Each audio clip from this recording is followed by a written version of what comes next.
We have a very special guest today because Jayadvaita Maharaj is a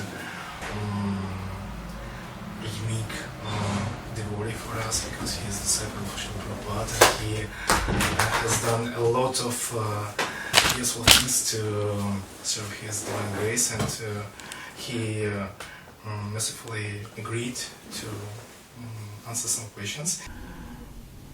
Can you share a little bit about your impression about Ukraine, about this festival, about Ukrainian devotee? Ukraine, generally I have no impression because I've only come to the festival, so I can't say anything about Ukraine generally. Devotees are wonderful. They're okay. Wherever you go, devotees are wonderful. In Ukraine, they're especially wonderful. Do you have anything to say to the devotees Ukrainian regarding these difficult times we are currently undergoing? Maybe some you know, I could just give some general statement, but those who are here, they're the ones who give practical direction. I can just say, chant Hare Krishna.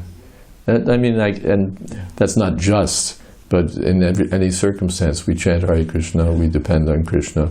Yeah. We know that whatever may happen in this material world is something like a dream. It comes for some time and then it disappears. So by reading Srimad Bhagavatam, being conversant with the philosophy, that gives us a perspective on any event, any calamity, any conflict, anything in this world. Everything can be understood from the higher platform of Srimad Bhagavatam. So that's these two things. This is our life, this is our shelter, and this is our protection, to chant Hare Krishna and to read Srimad Bhagavatam. And both of those in the association of devotees. So from that point of view, the festival is exactly what's needed, because it's not just a gathering of people having a good time, but it's chanting Hare Krishna, chanting the holy name of Krishna, and hearing and discussing Srimad Bhagavatam. This is the real bhavosada shrota manobhirama. This is the real happiness and the real cure for the disease of material existence.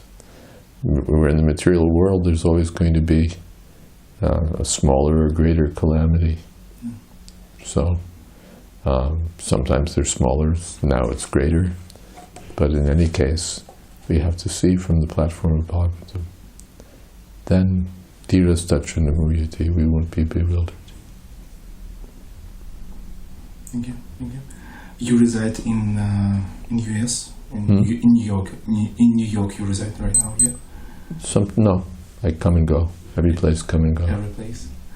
But most of your time is in the USA. These days, no, not most of my time. I spend some time every year in USA. I see. A few months. I see. How is Krishna consciousness is there in US? Can you share it? Depends where you go. Generally, it's weak because it's only focused on the wonderful Indian community that we have in America. Most of the temples are there, and that's wonderful. That means Krishna consciousness is strong. It's very vibrant, very alive, but within that limited context. Although that context also can be, from there you can expand. But and there are exceptions. There are some places where there's very active outreach to non-Indian people. But generally, America, I'd say, it's not a question of weak or strong. It tends to be, these days, focused largely on the American, Indian people living in America, to the neglect of others. So, something good and something not so good. I see. As I know, you are the main editor of BBT right now. No, I'm not. I don't work there anymore. How long? It's been several years. Several years. What were the major projects BBT were working when you were at the last years of your... Well, my last years with the BBT, I was working with the African BBT. African BBT. So they just published Bhagavad Gita as it is in Mauritian Creole. Mm. President of Mauritius inaugurated the function. So that's there. And they're printing, they're distributing, they're doing good. Expanding. Very nice. What are the projects you're working right now? So this is new. Srila Prabhupada's Kirtan Standards. It just came out in the last couple of months. It's a handbook for devotees because Prabhupada gave standards for Kirtan. Yes. Although Chaitanya Mahaprabhu said there are no hard and fast rules, but still there are rules. It's not no hard and fast rules means doesn't matter the time, the place, but it's not that we chant any nonsense. Yes. And that's also fine. There's standards. There's mantras that Prabhupada wanted us to chant. There's mantras Prabhupada never wanted us never to chant. Yeah.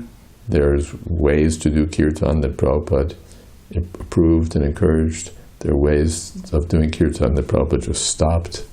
Yeah. So there's an art to Kirtan in that sense, knowing what Prabhupada told us.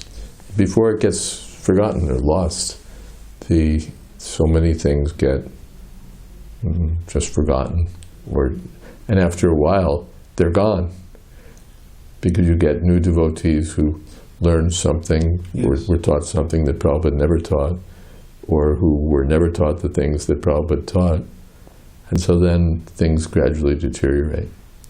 So the purpose of this book is to collect different standards that Prabhupada gave, essential standards really, about Kirtan, so that we can do Kirtan with knowledge of what Prabhupada's guidance was. And then it's not just rules and regulations. You do this, don't do this, do that, don't do that. But there's a spirit to Kirtan, there's a consciousness of devotion that's central to Kirtan. In the book, Prabhupada explains that Kirtan is part of the process of devotional service. Not that, no, I only do Kirtan. Could you do the service? No, I only do Kirtan. Could you offer an arti? No, I only do Kirtan. Could you? No, I only do Kirtan. No, there's a larger context. Kirtan is part of a whole devotional life, the whole process of devotional service. Yes, we can just do Kirtan, but we can go deeper than that. It's maybe 300 pages. 300 pages at least. No, I don't think so. I think this is a shorter book. This book is only, when you count the index, it's roughly 250 pages. Okay, there are stories or you... Well, first of all, there's a great foreword by Madhava Prabhu. Madhava, the Kirtan devotee. A wonderful foreword about his experience of as a Kirtan leader. Yeah. So just the foreword alone is worth the book. Apart from that, there's many stories, things that, incidents, instructive incidents, experiences that devotees had with Srila Prabhupada. There's stories. And there's things compiled from Prabhupada's letters, from his lectures, from conversations, and so on. So that's there. There's some realizations by various leading devotees also. Mm-hmm. There's some stories that I think have never been widely known that are included here. Mm-hmm. So there's a lot of that. There's times when Prabhupada just stopped the Kirtan. something didn't meet his expectation, he just stopped the kirtan right there. And then there were sometimes he loved the kirtan. Talks about pronunciation, it has just practical things. Yes. Like we hear, for example, I've been hearing in the kirtan, Ashraya Gopala Gadadhar. Yes. And Prabhupada said, Gadadhar. Yeah. But somehow it becomes, because of the tune or whatever, it becomes Gadadhar. No, Gadadhar. Those sort of things are in the book too. Did Srila Prabhupada inspire devotees to use harmonium? Well, Prabhupada said that harmonium was for kirtan, not for bhajan.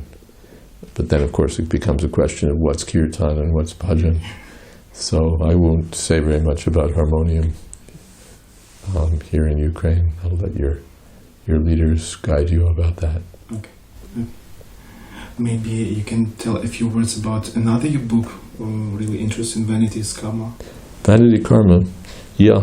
The Kirtan Standards book is for our own members. Vanity Karma is written for outsiders. Ecclesiastes, the Bhagavad Gita, and the meaning of life. In the Bible, in the Old Testament, one of the books is Ecclesiastes. Yes. And this is a commentary, basically verse by verse, on the book of Ecclesiastes from the point of view of the Bhagavad Gita. Wow. I think it's probably the first Hindu, you could say, commentary on any book of the Bible. Mm-hmm. And it's been appreciated by scholars and won an award, Benjamin Franklin Award, and so on. So it's meant to do two things. Ecclesiastes in the Bible is sometimes said to be the strangest book in the Bible and said to be the one philosophical book in the Bible because it's the words of a philosopher, a person grappling with the central issues, central questions of human life. So he provides a good dialogue partner, a good person to talk with. So this is a cross-cultural commentary on Ecclesiastes. It doesn't require, it assumes that the reader has no biblical knowledge and no knowledge of Krishna consciousness. It's for a totally new outsider. If someone knows something, Bhagavad Gita, Bible, that's fine. But it's not required, even if someone doesn't know anything. The book is written in such a way that they can that it will speak to them, that they don't have to have that any kind of a special background.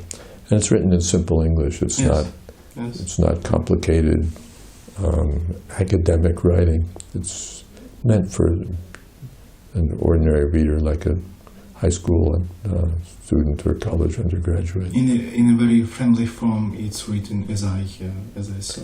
Yes, it's simple, straightforward English. It's not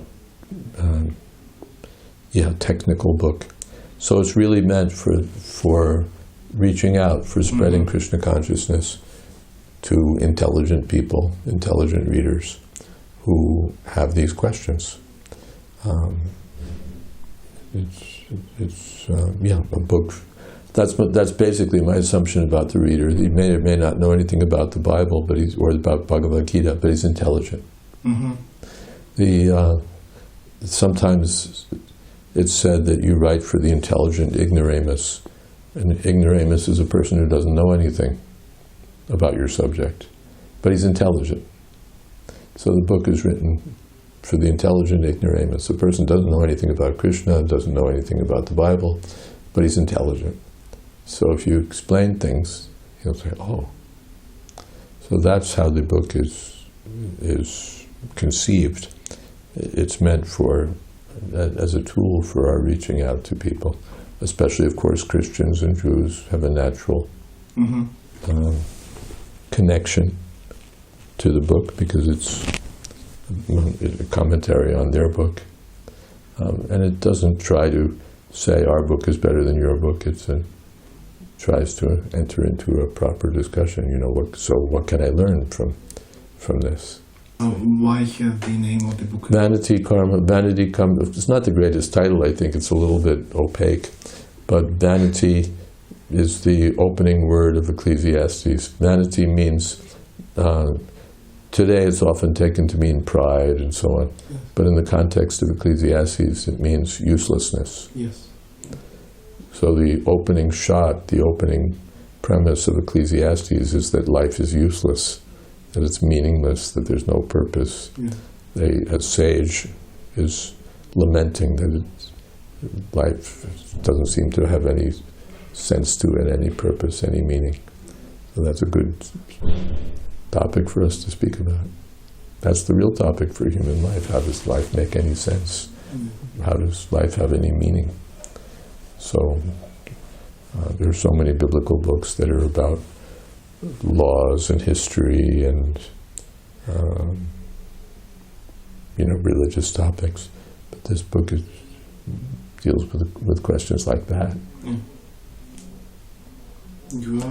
It's also, by the way, for our own devotees, they'll learn the book of Ecclesiastes by reading this, and they'll find something also, what would you say, profound. Yeah. It's not that nobody has anything profound to say but us. We have, I think, more and better to say, but we're not the only ones who raise deep questions.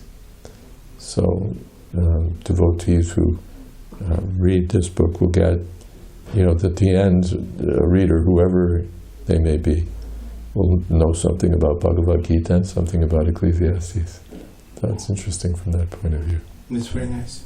It's very interesting to see an explanation of Bible from the point of view of Bhagavad Gita. Srila Prabhupada has done one book. He was explaining a lot of philosophy. Yeah, this follows in Prabhupada's footsteps. Prabhupada wanted to do a book sort of consisting of dialogues with various Western philosophies. To speak to people about Krishna consciousness on the basis of their own scriptures. It's very powerful. So we're following, I try to follow that. Prabhupada did it with various philosophers. I've done it only with one, but I've tried to get a good understanding of what that one philosopher was saying. I think I've got, I did my homework, and I think I can present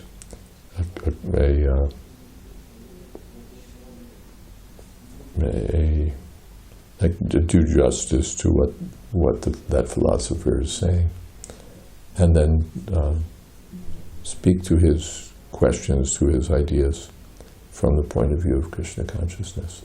So that's what Prabhupada wanted to do with the philosophy book, and here I've done it with one philosopher. You are a very efficient and productive writer. You have maybe... I'm not efficient, and I haven't produced much, but at least we have 2 books. Do you have maybe... I'm working on a 3rd one also, by the way, called the Vanaprastha Adventure. Vanaprastha Adventure? Yeah. Can you share a little? No, it's meant to address, or to give some understanding of Vanaprastha life. Prabhupada didn't want us only to have brahmacharis, grahastas, and sannyasis. Yes. There's a 4th ashram there, largely unseen and untalked about, but very important, the Vanaprastha ashram. So that's the book that I'm working on next. And it's not developed as much as maybe Srila Prabhupada wanted, because it's a big order of life, and a lot of people are living in that order of life, and as you said, it's not developed. It's not Prabhupada gave plenty of, quite a good deal of instruction about Vanaprastha life. So, just there were not very many Vanaprasthas during Prabhupada's time. The young Hare Krishna devotees weren't yet ready for Vanaprastha life. But Prabhupada has given some instructions about it. Okay, maybe you have a little, just some message, final message to our viewers, to our audience. Well, when you chant Hare Krishna in times of difficulty, you make greater progress.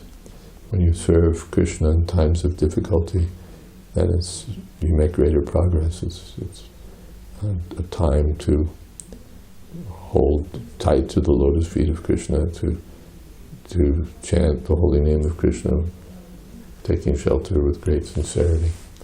So that's Kunti Devi's prayer, that when there's calamity, Yes. then Krishna is closer. So we're not looking for calamity, but calamity has found us. So found you here in Ukraine. So it's a test for the devotees, and also an opportunity for the devotees, both for their own spiritual development and for spreading Krishna consciousness to others. And Prabhupada one time was asked, would preaching be good during the war? Prabhupada said, not really. But after the war, he said preaching would be good. Yes. So, of course, during the war also, you'll have some opportunities, perhaps more than you think, or unforeseen opportunities. But afterwards, there'll be such a need. Yes. There'll be such a need. People will be asking spiritual questions. People will be in need of spiritual guidance. So, it's sort of a preparatory time, or it can be seen in that sense. Build up your own strength, survive if possible. Build up your own strength, and depend on Krishna. Thank you for it. Hare Krishna. And it's inspiring to devotees all over the world when they see the Ukrainian devotees who are, in the midst of this big war, but are remaining steadfast in Krishna consciousness. That's an inspiring example. So thank you to all the Ukrainian devotees for carrying on in this way. Thank you. Hare Krishna. Hare Krishna.